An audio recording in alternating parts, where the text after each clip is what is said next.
Hello everybody, Glass Half Dead here, and today we are looking at the Octarius book. I just want to point out, this is no mere pamphlet. This is a pretty beastly tome, considering what we originally thought it was, which is just like literally just, you know, a bit of fluff. Sure enough, there is fluff in here. We're not really going to pay too much attention to that. We are going to look at, I suppose... obviously, this is all super cool. If you're interested in Krieg, you're interested in Kommandos, this is all great, right? Like, there's no negatives to this fluff, it's cool. Let's move past that. Much like in the last version of Kill Team, we have a whole bunch of cool, fluffy stuff. We can do whatever we want with these guys. We're going to keep going to the rules, though, if we can find them. Oh, hold on, sorry. Here's a question I've got for you guys.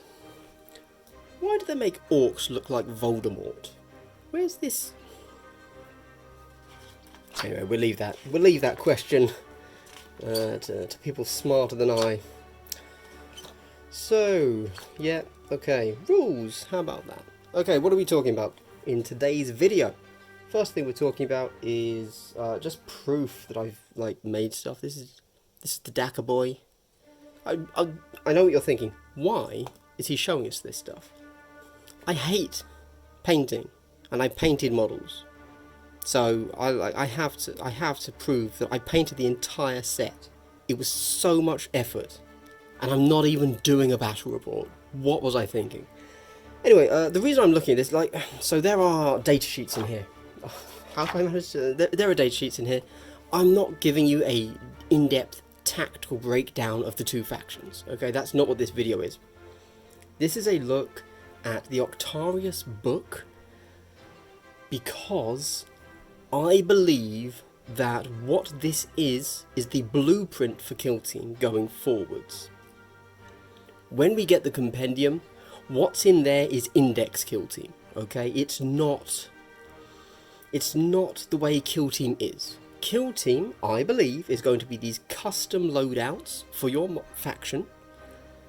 And I think we just need to accept that. I've seen some people online. When I heard that, I was really excited. I thought that's great, because the Kommandos, the veteran guardsmen, they're amazing new models. They're great sculpts. They have, you know, really distinct rules for every model. But then I saw some people didn't like that, and I kind of looked into it a bit. I was like, why not? And so I read some of the issues people had. One of them is kind of, I think the one we've all heard, which is about, oh, you know, I had this Kill Team from the last edition and now I can't use it. Why is that? And I think partly that's an issue that we're having here, because this is a new edition of a game. Nobody complained about it when Kill Team 2, the last edition of Kill Team released, right? It was like, oh yeah, this is cool, that's fine. But now we're like, well, we have the final version of Kill Team from the last edition. Why are you now taking away my models? I can see that being frustrating to some people, obviously, but then I've also seen some people saying, oh, this is just a marketing tactic from GW, forcing us to spend more money, buy more models. And I'm like, dude, if you don't want to buy more models, this might be the wrong hobby for you. I don't want to... I mean... I saw the new models, I was like, dude, can I give you money now? Can I give you money now and I get them now? Is that how that's going to work? Is that the transaction here?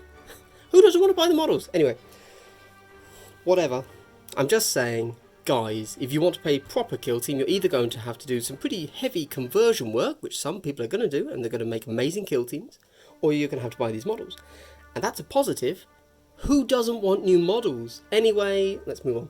So I believe that this is the future of Kill Team. This is real Kill Team. Okay, when we see the compendium, presumably soon, I think what we're going to see is, as we've seen from the Warhammer community articles, we're going to see a lot of basic, this is how you can play the game until you get your Kill Team faction. And it's obviously allowing the 40k players to just take whatever models they have and play the game, the rule set, as you saw in my previous video. But this right here, this is for the Kill Team OGs, the pros, the people that actually want to play the game instead of play 40k models in a different rule set, okay? So let's see what that looks like. And of course, it's going to be a little bit hard to tell exactly how different it is until you guys have seen the compendium, but I will try and give you a few bits of guidance. Okay, firstly, this video shouldn't be nearly as long as the previous video, and I am at some point soon, presumably in the following week, going to do a deeper breakdown of these two factions. So if these are your factions, little breakdown. But I also painted the terrain. I painted all the terrain. I actually did this really weirdly, but it's obviously super basic, but it's got paint on it, therefore it's good to go. And I also have my tea ready to go. Okay. Yes, it's in a pint glass. Let's just move on. Right. So we get TAC Ops. These bad boys right here. These are the faction. I mentioned these in the previous video, actually, the core rulebook. So each team gets 3. What is my brain doing? So each team gets 3 faction-specific TAC Ops that it can take in place of the 6 TAC Ops that you will take from your archetype. I assume this is the way it's going to be across all future teams. Now, the reason for this being kind of cool, in my opinion, is this is what 40k does. So for those of you that play 40k, when you get a new codex, you get secondaries specific to your faction. And typically, in 40k you can only take 1. You can't just take all 3. But typically, they're kind of better, and they will be good. Oh, that's another thing. Let's talk about balance. So, obviously, it's too early to tell, right? Like, we're not really going to know what's really strong, what's weak, what's underpowered, what's overpowered, until we've had a few tournaments, right? Until people have really gotten their head into the rules and the factions, etc. But, and this is actually a legitimate issue I can see people having with this rule set, or with the way they're releasing these rules, is that I do believe that the Veteran Guardsmen and the Commandos are ultimately going to be more powerful than any of the Compendium factions. I mean, maybe not in like every single matchup. Maybe there's a Compendium faction that is just better than Veteran Guardsmen, or that is just better than Commandos. But in general, I do believe that these Kill Team specific factions are not just better, like customization wise, but they are probably going to be a bit stronger, because you do have the slightly more custom rules. Okay, let's keep going, I guess. So obviously we just had this released on Warcom. We got to see artillery barrage and marked airstrike, I think. Did we? Yeah, maybe. But anyway, that's the rest of them. You do have the option of just taking 4 trooper veterans instead, and you've probably already seen this at this point, haven't you, to be honest? So I would say just a quick one about this. This is going to lead into when you get your box. You cannot make all of the specialists here. So what I actually ended up doing was I didn't build even one trooper veteran trooper. All of my guys are a specialist datasheet. I have no regular veteran trooper. If I want, and I haven't built all of them, so I don't have full access to all of the gunners. I don't have the confidant, etc., etc. And I don't have a demolition. So just keep in mind that if you actually want this full team, you will need to buy 2 boxes of Krieg. I'm just going to say I'm not taking that as a negative. Like, it's just a thing. It's fine. But yeah. And then we get access to orders. Now we've already we knew this was coming, but it's good to know how they work. So operatives within 6 inches, red, pentagon, whatever it is, and visible get the Guardsman order. But we also know that if you have a comms next to him, you can issue that to every model on the board, which obviously seems pretty powerful, to be honest. We get the move, take aim, hold position, fix bayonets. Now, I think move is quite interesting. Add 1 inch to the movement characteristic of each friendly operative that was issued this order. That doesn't sound like much, right? But of course, we don't really know yet. Is that strong, or is that the weaker order? weaker order. We don't know. Anyway, looking over here, we see strategic ploys, tactical ploys. Now this is something that I was kind of trying to... I suspect, because we haven't seen the compendium yet, but I suspect that these ploys are going to be ever so slightly better than the compendium level ploys. That might not be true, but you know, it's just that little bit giving the factions that have no doubt had more work put into them from a rules perspective, just a little edge. Don't get me wrong, I'm sure that the person that masters, you know, their conceal and engage orders are the ones that are actually going to be winning the game, but just, you know, 2 players of equal skill, chances are the kill teams are actually going to be better. I'm not going to go over all of these. In fact, I don't think I'm going to go over any of them. These are just for you to see. Again, from the box, it only gives you instructions to build 2 gunners. I think it tells you to build one with a flamer, one with a melter, and both of those have the ability to be something else. I think one of them could be the zealot, one can be the bruiser, and I chose with both of them. No, I built the flamer. But with the other gunner, with the melter gunner, I actually chose to build the hardened veteran or whatever the other option was. All I did, but then, sorry, to build this guy, my little plasma gunner, he was actually the final model I built, and he's supposed to be, in the instructions, just a regular veteran trooper. However, because all the torsos are the same, you just give him the plasma gun. Problem solved, and then he's a gunner, and you can take him, so it's all good. Again, the Confidant and the Demo were the 2 that I didn't build. There's plenty to look at from here. I do want to point out one thing about the medic, though. This bit here, maybe I missed it, but actually, this medic, you would think, drops his little medical bag, right, which we know is a thing, but I can't see it. That little medic bag doesn't have a purpose. Yeah, there you go. Little bit of a weird thing for you. So I will say at this point, I still don't really know how teams should be built. So you know, I'm showing you these datasheets, but who knows? For example, I kind of tried to build more close combat guys because I figured that close combat is more lethal. And as these guys are probably just going to melt if they get shot at all, I figured get in there, get the big hits in. But I don't know, these guys, they're still going to die in melee, so I don't really know. Now we come to equipment. Equipment, of course, very important for the game. This is how we're really kind of defining our team, because we can choose any of these after we know the faction and the mission we're going up against. You see we have the trench shovels. We have the hand axes. Note that anything with a little plus next to it means it can only be taken once. Again, I don't really know what's good here, so yeah, I don't know.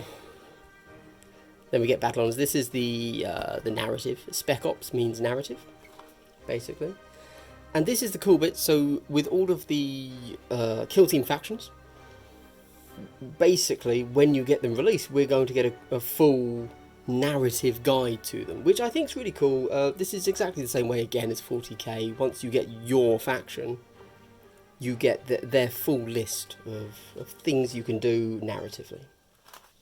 So Spec Ops are our version of Crusade. And again, just more stuff. And then we get to Commandos. Now, Commandos are done slightly differently. So in your Commando kit, you build everything you need to be a Commando. So you would only need one Commando kit to have the full team, unlike the Krieg. Sorry, the Veteran Guardsman. Unless for some reason, let's say you wanted to take some of the specialist guys out and put in just a regular Commando boy, which you can do. But the way Kill Team has been balanced, in case you don't know, is they expect you to take the best choices. Because of course we don't have points, we have number of models taken. They, if you decide to just take 9 Commando boys, which you can do, you're going to be taking a much worse team than you could be. And much how power level is done in 40k, where you can just put everything, you know, all of the upgrades onto that model, and you're still paying the same number of power points. Or is it power points? Whatever it is. Same kind of here. Your block of points is a commando knob and 9 models. You have the ability to take 1 of each. Apart from the commando boy that you could take 9 of. You could swap all 9 out for just commando boys, but it's not the way the game is balanced. You'd be deliberately nerfing yourself. Do note, they have a special rule, which is actually really cool, I think. So this operative can perform a charge. This is anyone, any commando can do this, apart from the bomb squig, sorry. This operative can perform a charge action while it has a conceal order. That is really big. Obviously it's hard to know just how effective conceal orders and engage orders and how orders and terrain are going to work just yet. But that, to me, as I'm still a noob, but that's huge. I think that's really big, and this alone is going to make commandos actually incredibly durable, like more so than them having slightly more wounds than commandos, than veteran guardsmen. And we still have the strategic ploys and the tactical ploys. Time for reciprocity. Nice. So, for those of you that aren't aware, strategic ploys, you play them in the initiative phase. The strategy phase. Phase 2, so you have the initiative, then you have the strategy, then you have the firefight. You play these before the round. So you get cool things like, hey, for 1 CP, which in the past we would have thought of as, oh, that's a tactical reroll. Now for 1 CP, everything in your army can do the same thing. Can fire twice or whatever. Tactical ploys are things that they tell you when to play it. It's a reactive thing, so if your model is going to die, or just after you fought you can fight again, something like that. And then we see all of the things, all of the data sheets. I don't really have huge amounts to say about this, sadly. Unlike the core rules, which I've spent the last week like trying to really learn, part of that is I've been trying to learn the core rules. This, I mean, to sit down and say, okay, take this and do this with this, you have to understand the core rules before you can start talking strategy and tactics. I could try to say intelligent things here, but I really can't. Just in general, I can't say intelligent things. Good point. I did just say that. But I mean specifically about this, I can't say anything that anyone that can read the text can't already say. You know, as soon as you've read Daka Dash, you know what to do with this model. I can't give you any better tips. Yeah. Because that's life, I guess. It's difficult. It's difficult to know. You have to know how the game truly plays, and to be honest, I've had this game for a week. Anyone trying to give you like tactical tips at this point is, you know, talking out their arse, really, aren't they? Let's be honest. Talking for clicks. Anyway, so again, you have your equipment, you have your Commando Spec Ops. Do note, harpoon, climbing rope, bombs, sledgehammer, dynamite are all built onto models. They're all on backpacks or on waist rope, belts. Choppers and sluggers, you get extra of those in the sprue. So if you want a model to have a slugger, you can actually, you know, it's a little holstered slugger, you can put it onto their belt. You don't have to. I'm like 90% sure that no one is going to enforce equipment needs to be WYSIWYG and needs to be on the model, because that's the whole point of the model. You can of the equipment system, you can swap it out through like the different games. So I don't think anyone's ever going to call you, even if you play in Warhammer World, I don't think anyone's going to say equipment has to be modelled. And then we get the rest of their bit, we get their little thing, Spec Ops, narrative. Oh, and then we come over to Killzone Octarius. Time for a sip of tea. Yeah, there you go. This is just kind of telling you all of the terrain that you just picked up. Is that bit? No, it's a different bit. But it's essentially the same. So it's telling you that all of this is heavy cover. These barricades up top, traversable and light. That means you can jump over them. This is vantage point.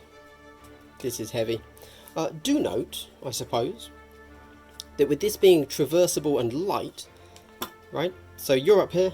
Hold on, I've got this guy. Boom. And I've got... Here we go. So you want to move, you're within 1 inch of that, cool. So you want to move, we're moving 3 circle, right? So we go 3. 1, 2, 3. So I can get to there, right? Jump. Oh wait, it should be there, sorry. Okay, cool. No, did you see what I did wrong there? This is traversable. It costs me 1 circle to get over that. So as I move, then I'm minus 1 circle because I've just gone over that. So I end up there. Don't forget that. However, right here there's no barricade, or there's no traversable and light. So if I move there, I can get the full 3 circle. But if I move there, I can only get 2 circle. There you go. Fascinating, I know. Control yourselves. So this is something we've seen. Scramble over, charge over. It's quite interesting here. So this scramble move isn't part of the core rules. This is a specific thing with this scrap pile. Now I assume that we can just apply the scrap pile rule to anything that is like a little bit of area cover terrain sort of thing. But it is specifically for this kill zone. It's entirely possible that we're going to get this in every kill zone, which makes sense because we do have this kind of terrain in other, not systems, in other terrain packages. But yeah. Shadow Operations Octarius War Mission Pack. So this is, again, this isn't replacing your match play, this is just a campaign you can play through. But note that all of the terrain is set out, and it's this terrain, it's very notable what each piece is.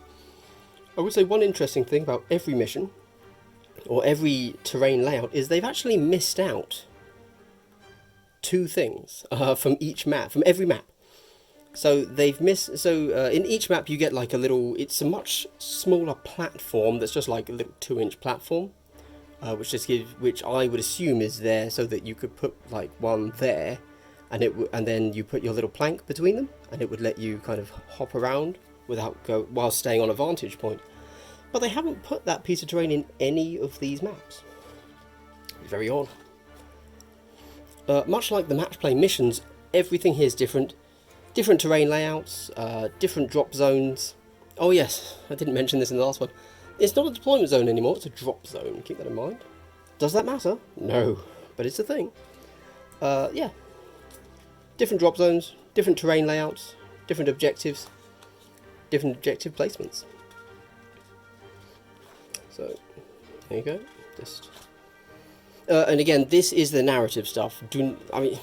I'm sure that they're balanced just fine, but these aren't supposed to be the symmetrical match play. These are fair and balanced rules. This is the campaign, this is the narrative. That's kind of it, guys. Oh, did you see what I just did there? That's because of my lovely coil binding.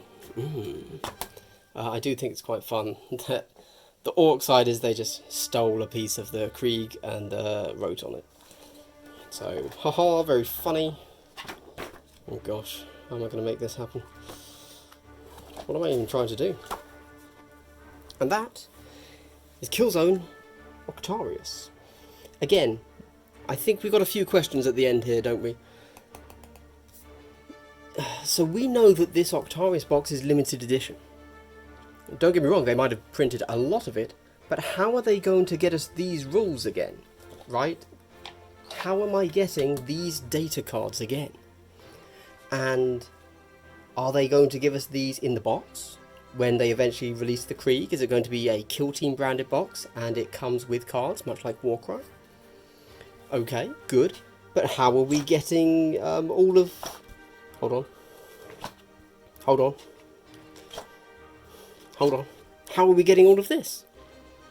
When is this coming back? Or are they literally just going to take everything they put into Octarius at some point and give us literally everything in different Kill Team specific packages? So now, as we go back through the Kill Team library, we're not able to buy the full Octarius box with the book, the terrain, both teams, all of the cards and all of the specific dice and everything. But they're actually going to break it up, so you can now buy the Octarius book with its terrain, you know, as its own thing, and then the Krieg box with their data cards and the Commando box with their data cards. But also they, like, I don't know. We don't know yet. I've got no idea. So there you go. I think one thing that I do want... So, okay, right. Okay, one more. We need to look at the data cards. One thing that I think is going to come out very quickly is data cards. I feel GW has to give us data card packs, right? Because it even says in core rules you need these data cards. It suggests that you put like wounds taken next to the data card, which is off the board. So, but we don't have the data cards. Are they expecting us to photocopy these? I'm totally fine with doing that. In fact, I'm going to do that because at some point there's a video coming up where I show you, you know, like super boring, but I show you how to take a data card, right? Hold on, let me show you a better one. One with options. Oh, none of them have options. Okay, hold on. This is more important for Krieg. So look at the Commando knob here, okay? He has a weapon option. You can take a big chopper or a power claw. So I'm going to do a video where I show you the power of Photoshop, essentially. And I'm going to show you how to take out one of the lines, shift it all up a little bit so that there's no space, and then take, for example, the USR, brutal, and put it down in abilities. So it'll say brutal, and then the definition of brutal, whatever that is, I can't remember. So that it's all on the data sheet. So you don't have to memorize the USRs. So it's all just there. And don't get me wrong, I like the USRs, but I would also like to have the USR just written here. There you go. So that'll be a fun tutorial where I show you how to Photoshop a card, essentially. Alright guys.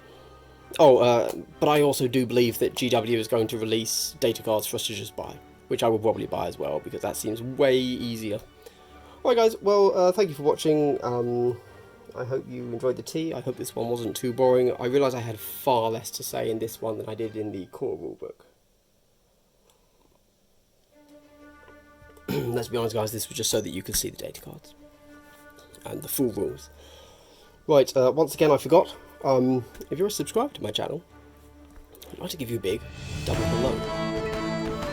Wow, so wholesome, especially when I forget it and then do it at the end. But that's like a wholesome forgetting. I've wholly forgotten, you could say.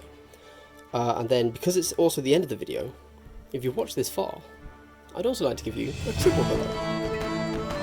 Wow, so wholesome. Alright guys, more videos coming out through the week. Please come back tomorrow when I actually do good content, as opposed to just me flicking through the book, which is going to be me breaking down how cover line of sight works, because I actually put like lots of effort into that. It took me ages to do, and it's good. Yeah, cool. Alright guys, I hope you've had a good day. Continue to have a good day. Goodbye.